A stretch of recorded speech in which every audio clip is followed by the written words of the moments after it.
My name is Heather Marchant, and I'm a deputy coroner with the Merced County Sheriff's Office.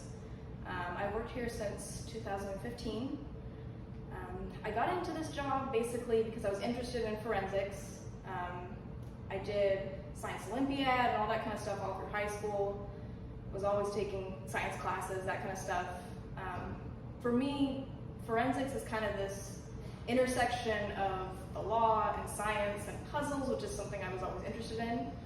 I went to CSU Stanislaus and have my bachelor's in criminal justice with an emphasis on forensic science. But you don't have to have that to get into this job. I think the requirements are an AA, and that doesn't necessarily have to be in a law enforcement related field, but it's preferable. Otherwise, you can have experience in a medical field or in death investigation like this. Something that I did in school that really helped me get this job was an internship, which at least Stan State requires if you do forensics. And I interned at the Stanislaus County Coroner's Office.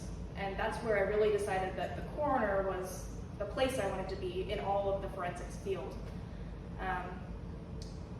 It's not what you see on TV, although it has its moments, but it's always different. You're never bored. Every day has its new challenges and new experiences.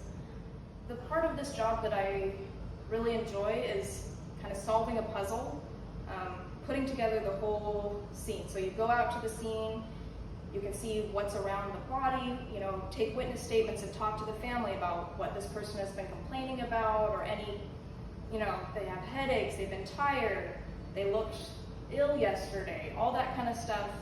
Bring that together with their medical records, as well as if we do an exam, the results of the autopsy, to kind of paint a picture of what happened so that I can tell the family, this is what happened to your loved one.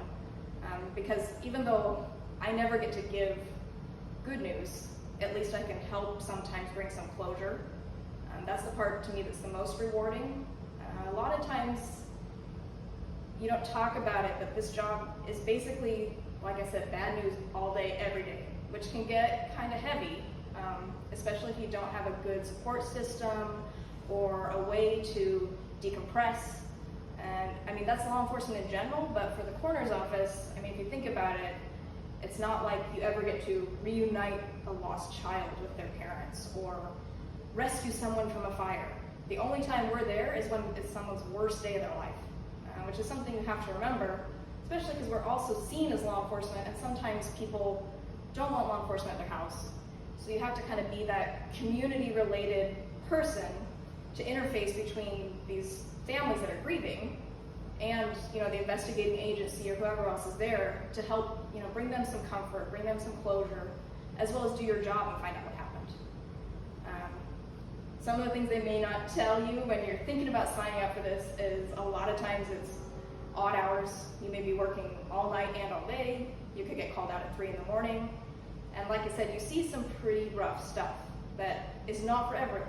And there's no judgment if you get out to a scene or you get into this job as an internship or something and you see an exam and you're like, oh no, I can't do that. Everyone reacts to death differently, and that's your body. And that's okay. That just means that maybe this particular field is not for you. I can't say that some stuff doesn't bother me, but I have ways to deal with that so that I don't internalize it and cause problems for myself. So if you don't have a way to do that or learn a way to do that, this could be an issue for you. I talked earlier about support systems, and for me, that's really my family and my church, and having friends that I can see and talk to that I don't have to talk about work, or if I need to, they're there. If you're looking to get into this job, one of the things that I always tell people is keep on top of your grades in school.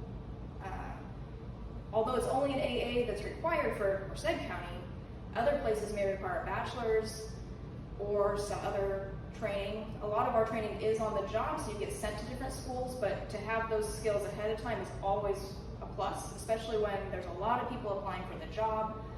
That'll help you stand out. Keep your grades up. Don't do silly stuff in high school, even though, yeah, you're in high school and it's not that big a deal or whatever. But a record is not going to get you a job in law enforcement or in death investigation or in forensics at all, frankly. So, watch out for that kind of stuff. Don't do anything that's illegal. Those are the kinds of things that'll get you knocked off an applicant list real fast. Even if you're really competent at school and really good at investigating, that stuff will be an automatic out. Any kind of drug use, that kind of stuff. So watch out for those sorts of things. Pay attention to your science classes, although there's a lot of other skills besides science that goes into this, because a lot of the science here is done by our pathologist. You know, he's the doctor, he's the one providing the medical cause of death. The deputy coroner or the death investigator is the person who's determining manner, with his help, but determining what kind of death it is, whether it's an accident or a natural or a homicide, something like that. The other things that are really important are being able to communicate. So, like I said before, you have to talk to family members when they're grieving, you have to talk to doctors, other medical places, so you have to be able to communicate to people in a clear way so that someone on the worst day of their life can understand what you're saying to them and not come away from it like, I don't even know why they're here, what's going on.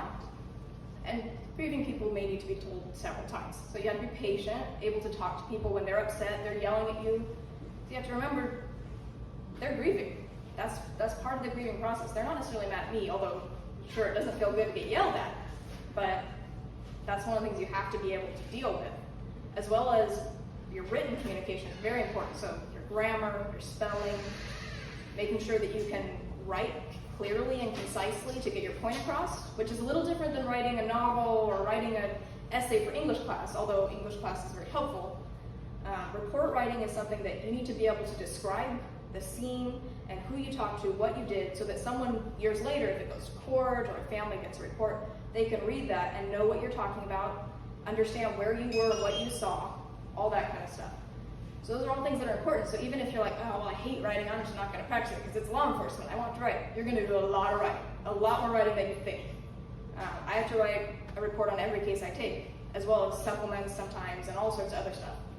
So focus on those things, make sure you're, have someone look over your work and help you focus your writing. That's all stuff that you can hone in college or whatever, but just take some time to think about how you might need to use those sorts of skills and if that's something you really want. You can maybe take communications classes, stuff like that. If you're nervous about talking to people, I was always nervous. It takes me a while to get into like, okay, here I am, I'm gonna go talk to these people and I'll be able to not stutter and not get worried and clam up, but it's something that you can learn. It can be learned, so if that's something you struggle with but you're really interested in the field, I would advise you to work on it, practice. Even if it's in the mirror with a friend, all of that helps. Some advice that my dad gave to me when I was in high school, which the more I work in this job, the more it seems to be true, is that nothing good happens after midnight, and nothing good will come from overindulgence in drugs, alcohol, any of that kind of stuff. Sure, it'd be fun, maybe it's okay, it's legal, but time and time again, I've seen people who have ruined their lives by doing those things, hanging out with people who you probably shouldn't be hanging out with, making decisions that are really not good for you, not wearing your seatbelt even. That kind of little stuff adds up, and those are the kind of calls I get called out to. So on a personal level, those are the things that I would say, hey, like, as someone who sees death all the time, you can save yourself a lot of grief by, not being out doing dumb stuff at night, not hanging out with a bad crowd, and keeping yourself out of, bad situations with drugs, alcohol, all that kind of